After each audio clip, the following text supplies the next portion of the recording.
수요일에 3프로 공약주 출발해 보도록 하겠습니다. 오늘은 ISS의 김태성 본부장과 함께합니다. 본부장님 안녕하세요. 네, 안녕하세요. 현재 시간 9일부터 상호관세 시작이니까요. 사실 네. 한국에선 낮 시간부터인데 한 3시간 정도 남아 있는 것 같습니다. 지금 국내 증시는 양시장 모두 하락하면서 파란불을 띠고 있는데요. 시장이 오늘 좀 잘 버텨줄 수 있을까요? 일단 경우의 수는 크게 두 가지예요. 네. 앞서 이야기 주셨다시피 지금 3시간 정도 남지 않았거든요. 그 사이에 조금은 변화된 스탠스가 나오는 게 가장 최상의 시나리오. 네. 이게 첫 번째고, 두 번째로는 우려했던 일이 결국에 이제 불거지게 되었을 때 차라리 악재가 나올 거라면 빠르게 모든 것들이 나와주는 게 사실 회복력을 생각을 해봤을 땐 더 나은 그런 상황이라서 지금 많은 투자자분들이 솔직하게 저도 마찬가지고요. 손절할 혹은 손실을 좀 리스크 관리할 타이밍은 이제는 지나지 않았나라는 생각이 들어요. 그럼 이제 우리가 후회만 할 거냐, 한숨만 쉴 거냐, 계속 그냥 멍하니 하늘만 바라보고 있 거냐, 그게 아니죠. 이제 추가 매수를 해야 되는 그런 상황인데 지금 추가 매수를 어떤 종목부터 어떤 방법으로 어떻게 하느냐, 저는 이것에 이제 조금 더 집중을 하셔야 되지 않겠나라는 생각이 듭니다. 일단 두 가지 중에 첫 번째가 나오게 되었을 때 혹은 두 번째 경우도 마찬가지일 것 같아요. 우선 우리가 빠르게 체크해야 될 부분은 환율일 것 같습니다. 네. 아무리 좋은 뉴스가 나온다 하더라도 우리나라 국내 증시 기준으로 봤을 때 환율이 도와주지 않는다면 외국인들의 수급의 유입은 상당히 떨어질 가능성이 높아요. 1번이 되었든 2번이 되었든 어찌 되었든 간에 환율이 조금 잡히게 되면 외국인이 우리나라 증시에 들어온다는 것을 암시하는 것이고 들어올 가능성이 높아지는 것을 의미하기 때문에 타이밍을 그때로 잡는 게 저는 가장 중요하다라고 좀 말씀드릴 수 있을 것 같고요. 두 번째로는 그러면 어떤 종목부터 담아내야 되느냐. 제가 아마 보유 종목군들이 한두 개가 아니라 뭐 적게는 10개, 많게는 그 이상 되실 겁니다. 그런데 그 모든 종목군들을 동일하게 균일하게 추가 매수할 수 있는 개인 투자자분들 지금쯤은 거의 없을 거예요. 현금 비중도 많이 없으실 것 같고, 그러면 몇 종목에 조금 더 집중을 해야 되는데 일단 첫 번째로는 대형주부터 하자. 왜 대형주부터 하냐? 너무 안전한 것만 추구하는 거 아니냐? 그게 아니라 외국인 수급이 들어갈 때, 그러니까 우리가 외국인이 돼서 한번 생각을 해보자고요. 뭐 대만에 혹은 베트남에 혹은 브라질에 아르헨티나 시장에 우리가 투자를 하는 한국인이에요. 그런데 그들 대표 기업은 알지만 그들 시장의 중소형 기업들 우리가 잘 모르잖아요. 네. 그러면 투자를 하게 되면 그 나라를 대표하는 기업에 먼저 투자를 하기 시작을 합니다. 반대로 외국인 입장에서도 마찬가지입니다. 우리나라 하면 당연히 삼성전자, SK하이닉스, 삼성바이오로직스, 아니면 현대차, 기아 이런 쪽부터 이제 담아낼 가능성이 높기 때문에 대형주부터 저는 여러분들이 꼭 하셨으면 좋겠다는 생각이 들고 있고, 대형주라 그래서 무조건 다 하는 것이 아닙니다. 세 번째 기준은 뭐냐면 실적이 잘 나오고 있는데 지금 관세 때문에 주가가 빠진 기업들이 있어요. 대표적으로 삼성전자 잠정 실적 잘 나왔는데 지금 대외 이슈로 빠지는 거죠. 네. 삼성바이오로직스 지난 4분기 올해 1분기 역대 최대 실적임에도 불구하고 조정이 나오는 거죠. 이런 기업은 저는 우선순위에 두고 일단 매매 전략을 신중하게 조금 미리 체크를 해둘 때가 아닌가라는 의견 한번 드려보도록 하겠습니다. 네, 시장이 오를지 내릴지는 계속해서 글로벌적인 이슈에 따라 달라질 수 있겠지만 여기서 주의해야 할 건 최대한 대형주 위주로 좀 외국인들의 유입이 가시적으로 들어올 수 있을 법한 그런 종목들을 잘 선별해서 대응을 하는 게 중요할 것 같습니다. 자, 오늘 또 나온 소식들을 보면요. 자동차 25% 관세, 여기에 있어서 한국의 자동차 수출 좀 큰 타격을 받는 거 아닌가 하는 우려감들이 있었습니다. 정부가 긴급 유동성 3조 원 가량을 이제 자동차 업계 쪽에 긴급 지원하겠다라는 네. 소식들도 나왔는데요. 현대차는 오늘 하락 출발했지만 살짝 보합권대로 올라오면서 빨간 양봉 그려주곤 있습니다. 자동차 쪽의 영향은 어떻게 보십니까? 관세라고 하는 어떤 풍파에 가장 크게 또 밀접하게 연결되어 있는 게 우리나라 기준으로 보면 그 어떤 산업보다도 자동차일 것 같아요. 네. 그래서 그 피해를 피해갈 수는 없겠지만 기업 입장에서도 굉장히 빠르게 어떻게 보면 제안을 한 거죠. 우리 너네 나라에 가서 30조 들여서 공장 지을 거다. 여기에 자동차뿐만 아니라 철강 관련한 생산 기지도 너희 나라 미국에 지을 거다라는 이야기를 좀 했고, 네. 우리나라 정부에서도 지금 유동성 부분을 좀 고려를 해서 자원에 대한 지급 어떻게 보면 지원을 해준다라고 하니 저는 자동차는 괜찮은데 여기서도 마찬가지로 일단 현대차, 기아가 먼저 회복하는 회복력을 보여줘야 그 다음에 부품주들이 우리도 혜택을 받을 수 있겠구나라고 들어올 가능성이 높아요. 그러기 전에는 조금 더 신중하게 보셔야 될 것 같은데 자동차 부품주의 상당수가 어디 공장이 있느냐 우리가 2주 전, 3주 전 자동차 이야기가 나왔을 때 이미 스터디를 했습니다. 어디에 있느냐 바로 멕시코에 있어요.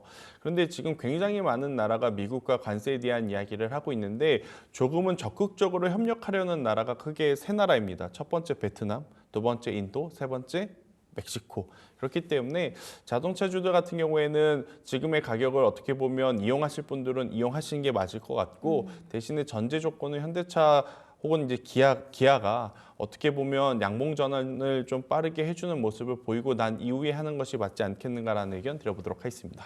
네, 아무래도 자동차 말씀 주셨던 첫 번째 이야기와 좀 어느 정도 결이 비슷한 것 같습니다. 대형주 위주로 살펴보자. 현대차와 기아의 빠른 빨간불 전환이 나타나는지 여부를 제일 먼저 체크를 해보시길 바라겠습니다. 어제 트럼프 2기 행정부에 앞서서 처음으로 우리나라에서의 외교가 시작됐다라고 봐야겠죠. 한덕수 권한대행이 무려 28분 동안이나 통화를 했다고 하는데 오늘 워싱턴에서 특히 LNG 쪽 그리고 조선 관련해서 협력 방안이 좀 나올 것 같습니다. 네. 지금 시장은 관련한 기대감에 좀 움직이고 있는 것 같은데 뭐 철강이나 피팅, 조선 기자재 내지는 조선 쪽 이쪽은 어떻게 전망하실까요? 사실 이 종목분들이 좋을 거라는 건 아마 많은 시청자분들이 한 2, 3개월 전부터 알고 있으셨을 것 같습니다. 네. 트럼프가 LNG 쪽에 혹은 에너지 쪽에 굉장히 진심이다라는 것을 우리가 알고 있었고 또 이 사업을 함에 있어서 굉장히 많은 나라, 많은 기업들이 동참을 해줘야 되는 게 필요한데 결국 중요한 건 조선. 그리고 철강 산업이 굉장히 중요한 프로젝트이기에 우리나라에게 조금은 이제 희망을 거시는 투자자분들이 많았던 것도 사실이에요. 일단 첫 번째로 철강 같은 경우에는 전 세계 굉장히 많은 물량 중에 일부가 중국에서 생산을 합니다. 그런데 미국과 중국이 좋지 못하니까 당연히 중국 철강이 사용할 데가 없어지죠. 그럼 여기서 이제 체크를 해야 되는 부분은 철강과 조선은 굉장히 밀접합니다. 배를 뭐로 만드느냐? 플라스틱으로 만들 수는 없지 않습니까? 철강으로 만듭니다. 네. 철강에도 굉장히 종류가 많아요. 강판, 후판, 뭐 칼라 강판 이런 것들이 많은데 전체 배의 30%를 차지하는 게 후판이에요. 그러니까 배를 만들m에 있어서 철강은 굉장히 밀접한 상황. 근데 공교롭게도 이 LNG 프로젝트라고 하는 것에는 철강도 필요하고요. 그리고 가스를 캐내면 그것을 저장할 저장의 어떤 탱크도 필요하고요. 그럼 저장해 놓은 걸 거기에다 가만히 내둘 수는 없지 않습니까? 그쵸. 그러면 이제 그것을 이동을 해야 되기 때문에 당연히 조선, 배가 지금 필요한 상황. 정말 묘하게도 우리나라 기업들이 그리고 우리나라에서 굉장히 또 잘하는 분야가 이쪽이다 보니 관련주들이 오늘 지수가 안 좋음에도 불구하고 좋은 모습을 보이고 있고 이쪽은 트럼프가 직접 나서서 하는 사업이니만큼 관세에 대해서 조금은 완화된 흐름들이 많이 나오고 있는 것 같아요. 그래서 이제 많은 투자자분들이 이제 관심을 갖고 있는 것 같은데 여기서도 결국 이제 종목은 압축이 필요합니다. 철강 관련해서는 크게 세 가지 기업을 제가 항상 강조드렸던 것 같아요. 세아제강과 넥스틸과 휴스틸 이 세 기업의 공통점은 아마 이제 시청자분들도 너무 많이 들으셨기 때문에 아시겠지만 한 번 더 강조드리면 미국 쪽에서 자체 생산이 가능합니다.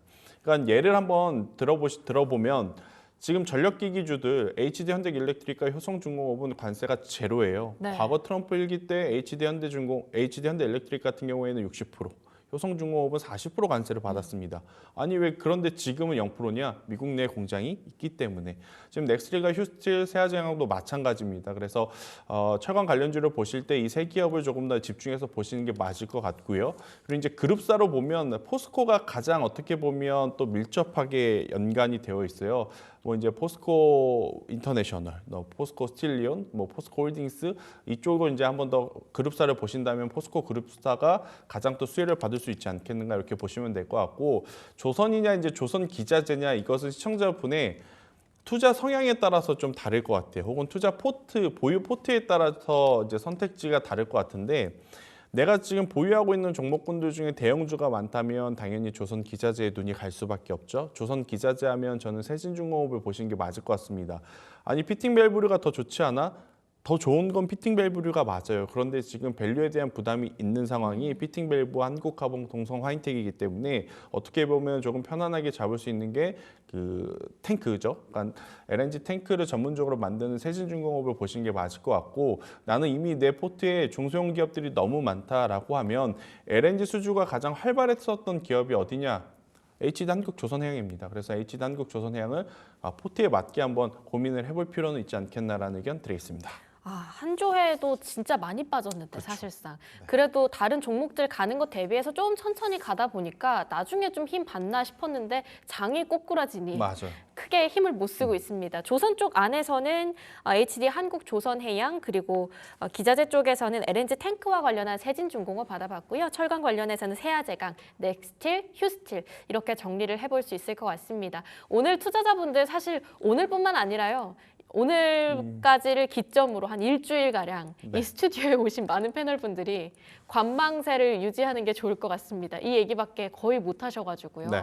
참 지루하기도 하고 심리적으로도 부담스러우실 것 같습니다. 좀 조언 한마디 받아볼 수 있을까요? 저는 좀 다릅니다. 어차피 네. 3개월 뒤에 6개월 뒤에 언제나 급락이 있었으면 급등이 있었기 때문에 주식하실 거라면 지금 공격적으로 좀 매수를 하셔야 된다. 저는 오히려 말씀드리고 싶고요. 너무 무책임한 것 아니냐라고 하실 수는 있겠지만 대신 종목을 좀 신중하게 고르셔야 되겠죠.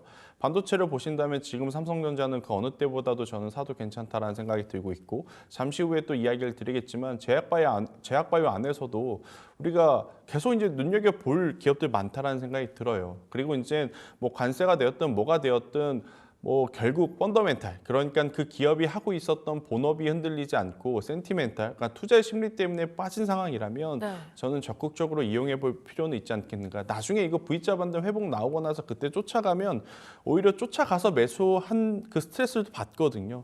만약 주식을 계속 하실 거라면 지금이 저는 기회 중에 기회가 아닐까라는 의견 드리겠습니다. 사실 어찌 보면 뉴욕 3대 지수가 그리 좋지 못한 흐름 자체로 마감을 했지만 네.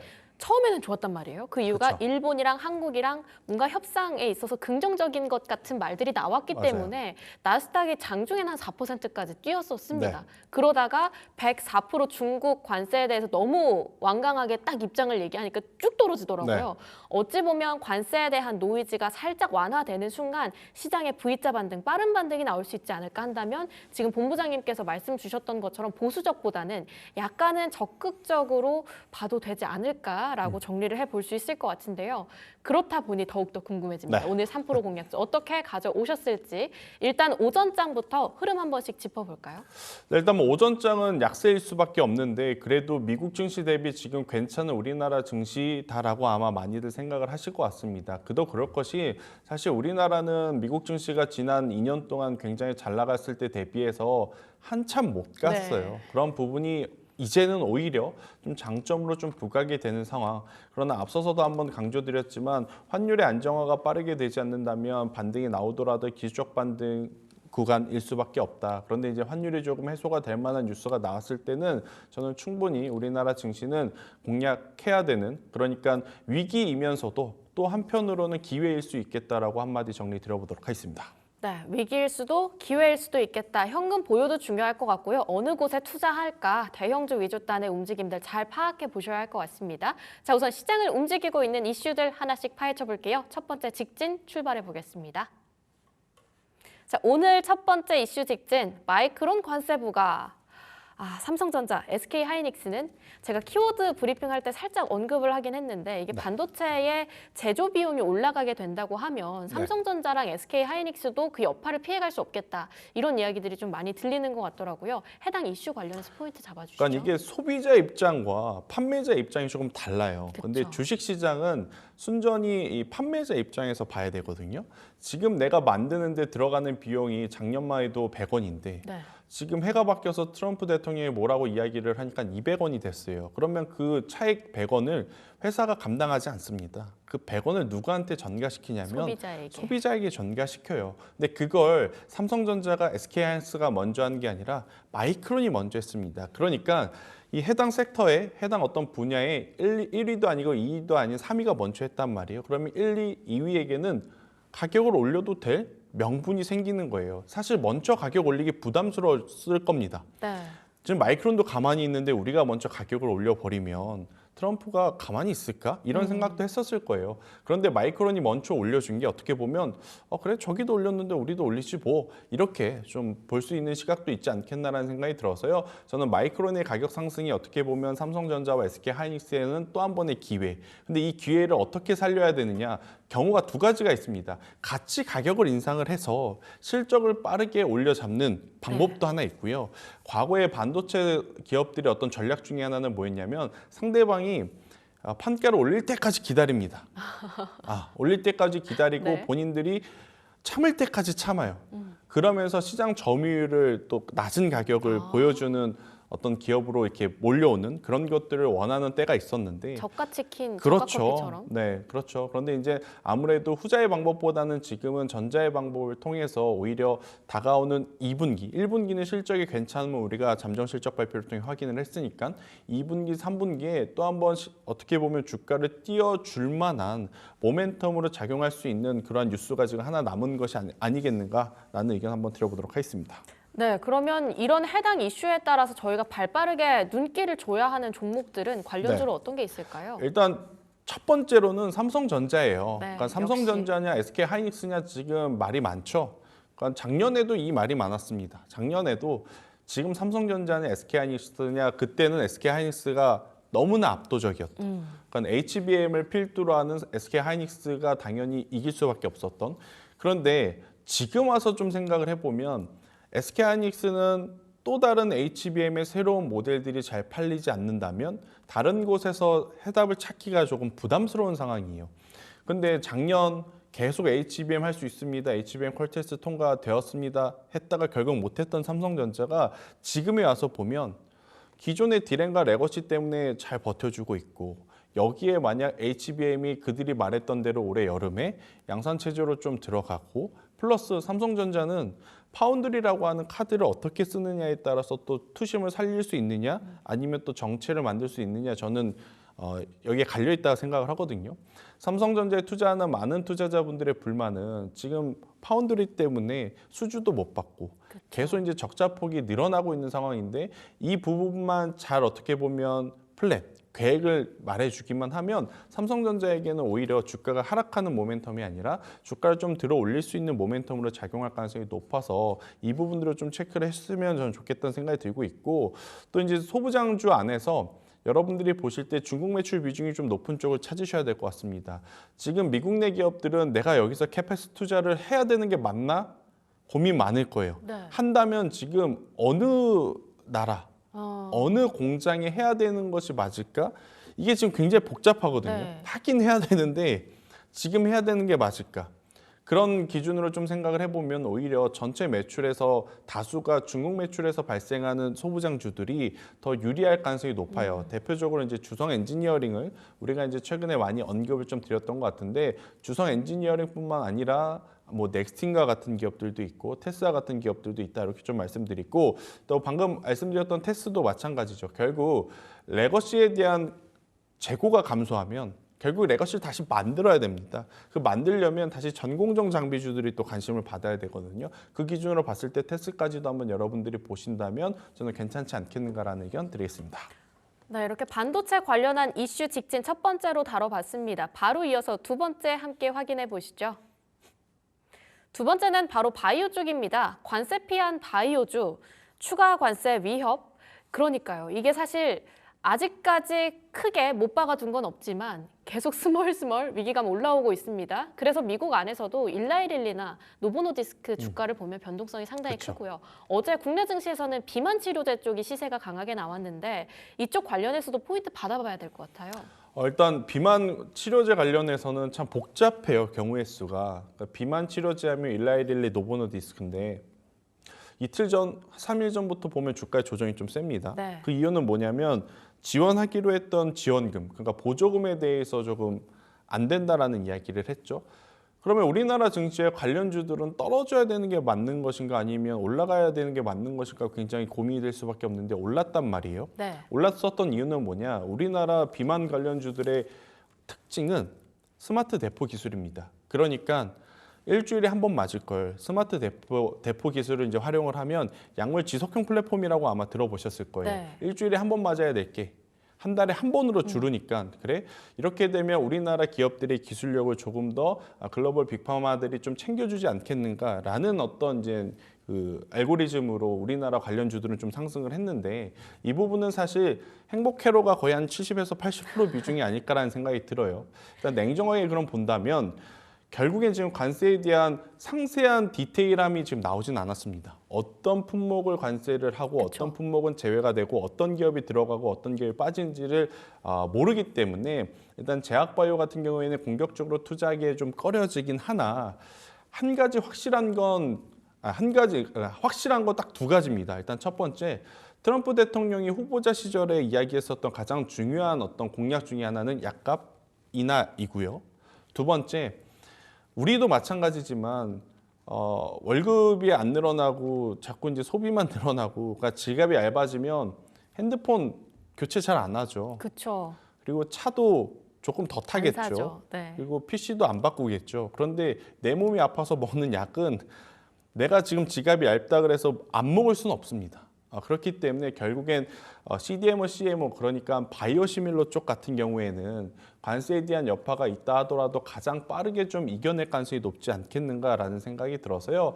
제약바이오 쪽에 대한 관심도는 여전히 저는 높게 보셔야 되는 게 맞지 않나라는 의견 한번 드려보도록 하겠고 대신에 이제 제약바이오는 크게 두 가지로 나뉠 수가 있어요. 앞서 말씀드린 바이오시밀러 쪽 네. 아니면 알테오젠, ABL 바이오, 퓨처캠처럼 파이프라인을 가지고 있는 쪽. 근데 사실 변동성 하면 이 파이프라인 쪽 가지고 있는 쪽이 훨씬 더 월등합니다. 그런데 참 종목 고르는 게 네. 그리고 타이밍을 잡기가 어려워요. ABL 바이오도 사실은 지난주만 하더라도 결과값 안 좋은 거 아니야? 말들이 많았다가 결국엔 일주일 지나서 보니까 그 누구보다도 지금 강한 모습을 보이고 있지 않습니까? 기회를 안 주더라고요. 그렇죠. 퓨처캠도 마찬가지예요. 이거 자꾸 빠지는 게 왠지 임상 이상 결과 데이터가 많이 안 좋은가 보다. 결국 이제 경쟁사 노바티스보다 효력이 없나 보다라고 했는데 또 갑작스럽게 노바티스보다 절반의 물량으로도 더 좋은 효과를 냈다는 뉴스가 나오는 걸 보면 타이밍 잡기가 어려워요. 그래서 이쪽은 오히려 투자를 꽤 오래 하신 분들이 기준을 잡고 매매를 하신 게 맞을 것 같고 그렇지 않으신 다수의 분들을 좀 고려를 해서 말씀을 드려보면 삼성바이오로직스 셀트리온 돈 많이 벌었습니다. 네. 많이 벌 수밖에 없는 구조예요. 한 가지 단점이 있다면 미국 쪽에 생산 기지가 없다는 단점이 있긴 하지만 지금 미국은 비싼 어떤 약값을 잡기 위해서 이 유사 시밀러 제품들이 많이 필요하거든요. 그래서 저는 이쪽에 대한 관심도는 쭉 가져가셔야 된다라는 의견 드리겠습니다. 네, 그럼 삼성바이오로직스, 셀트리온 뭐 여러 가지 종목들에 대한 이야기를 받아봤는데요. 좀 미리 선제적으로 대응을 해보겠다라고 한다면 눈여겨볼 만한 종목들은 어떻게 골라볼 수 있을까요? 일단 1위는 당연히 삼성바이오로직스가 될 수밖에 없을 것 같고요. 그 다음에 이제 2위로는 ABL 바이오에 대한 관심이 많을 것 같아요. 네. 그러니까 이걸 언제 사야 되느냐. 그렇죠. 결국엔 저는 이 알테오젠이 조금 보여주지 않았나 싶어요. 그러니까 너무 급하게 투자할 필요 없다. 매수할 기회는 언제든지 주기 때문에 일단 ABL 바이오 같은 경우에는 쫓아서 투자를 하시기보단 조정을 기다리시는 게 맞을 것 같고요. 대신에 이제 퓨처캠은 위치와 현재 상황이 다릅니다. ABL 바이오와 알테오젠은 임상 3상 그리고 플러스 기술 수출에 대한 금액이 명확하게 나오는 구간이고 퓨처캠은 이제 임상 2상입니다. 그러니까 3상의 결과를 기대를 하고 추후에 빅딜에 대한 기대감을 좀 가지신다면 저는 지금도 괜찮은 구간일 수 있겠다라는 의견 한번 드려보도록 하겠습니다. 네, ABL 바이오, 퓨처캠, 삼성바이오로직스까지 받아봤습니다. 자, 3프로 공략주 함께 오픈해 보겠습니다. 일단 첫 번째로는 삼성전자, 역시나 삼성전자 가져와 주셨는데요. 네. 삼성전자의 가격 전략과 함께 저희가 혹시 놓친 게 있다면 추가적인 포인트들 함께 끌고 가 보겠습니다. 일단 매수의 방법은 중소형주를 살 때처럼 지금이니? 라는 어떤 마인드로 지금이니? 한 번에 매수를 하시면 안 될 것 네. 같아요. 네, 일단 이삭 천천히 줍듯이. 그렇죠. 오늘 사고 내일 사고 만약에 중국에서 또 이상한 이야기를 해서 빠지면 또 그때 사고 네. 대신에 전제 조건은 음봉일 때 사는 게 훨씬 더 유리하지 않겠는가. 저는 삼성전자와 SK하이닉스 혹은 대형주들은 상승할 때 그러니까 달리는 말에 올라타라라는 말 있잖아요. 네. 그렇게 매수를 하면 수익을 볼 수 있는 폭 자체가 그렇게 크지는 않은 것 같더라고요. 그래서 오히려 반대로 지금 시장에서는 반등이 나올 땐 대형주부터 빠르게 3%는 충분히 나올 가능성이 높습니다. 잘 해결만 되면. 그렇기 때문에 삼성전자 저는 천천히 모아가시는 게 지금은 가장 유리하다. 결국 중요한 포인트는 SK하이닉스보다 그동안은 못했었던 HBM에 대한 이야기, 그리고 여기에 파운드리에 대한 이야기가 주가를 한 번 더 올릴 수 있는 모멘텀으로 부각이 될 가능성이 높다. 이렇게 좀 말씀드릴 수 있을 것 같고요. 일단 반도체랑 제약바이오는 아직까지 관세에 대해서 여전히 또 많은 말들이 오고 갈 가능성이 높습니다. 그래서 이제 그 변동성을 저는 이용해 볼 필요는 있지 않겠는가라는 의견 드리겠습니다. 오히려 변동성을 잘 공략해보자. 사실 장이 막 올라갈 때는요. 말씀 주셨던 것처럼 달리는 말에 타는 게 3%를 따내기에도 어렵지는 않을 텐데 이렇게 장이 지지부진하고 쭉 빠졌을 때는 오히려 달리는 말에 탔다가 거기서 꼬꾸라질 수 있기 때문에 좀 음봉 매수해보는 전략으로 삼성전자 대형주니까요. 관심주로 챙겨가 보시면 좋겠습니다. 자, 그럼 가격 전략 받아봐야 될 것 같은데. 일단은 뭐 매수 가격은 크게 고민 없습니다. 지금부터 그냥 사시고자 하셨으면 사시는 게 맞을 것 같고요. 손절가는 없습니다. 손절가 그러니까 없습니다. 천천히 모아 가셔라. 대신에 올라가게 된다면 뭐 보는 투자자들마다 다르겠지만 나는 단기적으로 보시겠다 그러면 6층에서 내리시는 게 맞을 것 같고요. 나는 조금 더 욕심을 내겠다고 하면 저는 75,000원까지는 한번 들고 가볼 필요는 있지 않겠는가. 75,000원 구간이 되게 높아 보이네요. 엄청 높아 네, 보이는데요. 엄청 높아 보이는데 저는 중장기적으로 충분히 매력적이다라는 의견 드리겠습니다. 7층에 갇힌 분들 많으실 것 같은데 만약에 뭐 49,900원이 깨진다고 하더라도 손절가 사야죠. 네, 알겠습니다. 더 사야죠. 네, 손절가 없이 목표가 제시해 주셨습니다. 75,000원으로 끌고 가보도록 하고요. 이어서 두 번째 공략주 삼성바이오로직스 가져와 주셨습니다. 어떻게 보고 계실까요? 일단 한 가지 변수는 앞서서도 이야기 드렸지만 미국 내에 생산 기지가 없어요. 그러니까 우리나라 대표적으로 삼성바이오로직스, 셀트리온, SK바이오팜 잘 팔리긴 하지만 생산 기지가 없다는 게 좀 변수가 될 수는 있으나 이게 또 역설적으로 너희 나라에 그럼 우리가 생산 공장 투자할게 라고 또 마무리가 된다면 달라질 수 있기 때문에 이 부분을 좀 잘 체크를 하셔야 되지 않겠나라는 생각이 들고 있고요. 결국엔 지금 관세에 대해서 중국을 좀 때리게 되면 반사 수혜로서 우리나라 기업들이 많이 볼 가능성이 높다는 생각이 들어서요. 대신에 이제 삼성전자보다는 높은 위치에 있어서 손절 라인을 제가 95만 원 제시 드려보도록 하겠고요. 만약 추가적으로 상승 시에 황제주 100만 원은 넘어서요. 115만 원까지는 1차적으로 보시는 게 맞지 않겠나라는 의견 드리도록 하겠습니다. 네, 삼성바이오로직스 가격 전략 함께 체크해 보시길 바라겠습니다. 오늘의 오후장 전략이요. 짧게 받아볼 수 있을까요? 네, 일단 뭐 오늘 오후장은 결국 중화권 증시에서 힌트를 얻어야 될 것 같아요. 중화권 증시가 만약 회복을 한다면 좋은 이야기가 있을 가능성이 높은 상황이고 만약에 중화권 증시가 회복하지 못한다면 그래? 그럼 우리도 싸워보자. 이렇게 될 가능성이 높으니까 템포를 좀 조절하시는 건 중국 시장 기준으로 보시는 게 맞겠다는 이야기까지 한번 드려보도록 하겠습니다. 네, 오후장은 중화권 증시 쪽에서 힌트 받아보도록 하겠습니다. 지금까지 IS의 김태성 본부장과 함께했습니다. 본부장님 좋은 말씀 감사합니다.